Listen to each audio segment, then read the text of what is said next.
Good evening students.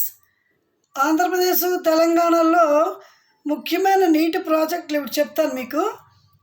ఒకటోది Nagarjuna Sagar, కృష్ణానది మీద నల్గొండ జిల్లాలో మాచర్ల వద్ద నిర్మించబడింది.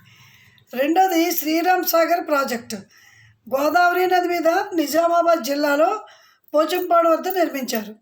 సింగూర్ ప్రాజెక్టు మూడోది మెదక్ జిల్లాలో మంజీరా నది మీద నిర్మించబడింది.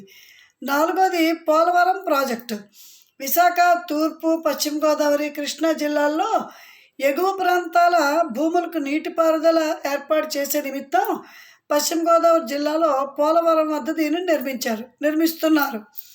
నిజాం సాగర్ ప్రాజెక్టు, నిజామాబాద్ జిల్లాలో మంజీరా నదిపై నిర్మించిన ఈ రిజర్వాయర్ వల్ల 1,10,000 హెక్టార్లకి నీరు లభిస్తుంది.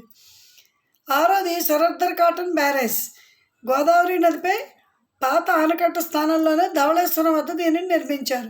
ఏలేరు రిజర్వాయర్ ప్రాజెక్టు, తూర్పుగోదావరి జిల్లా ఏలేశ్వరం అనే గ్రామం వద్ద ఏలేరు నది మీద దీనిని నిర్మించారు. దీనివల్ల విశాఖ ఉక్కు నగరానికి నీరు లభిస్తోంది. తర్వాత శ్రీశైలం కుడి ఎడమ కాలువలు, కర్నూలు, కడప, నల్గొండ జిల్లాల్లో సాగునీటి సౌకర్యం కోసం కృష్ణానది మీద ఇది నిర్మించబడింది.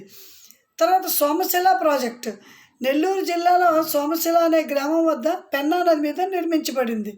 వంశధార ప్రాజెక్టు, వంశధార నది మీద ఈ బ్యారేజ్ నిర్మించి శ్రీకాకుళం జిల్లాకి సాగునీరు సరఫరా చేసే పథకం.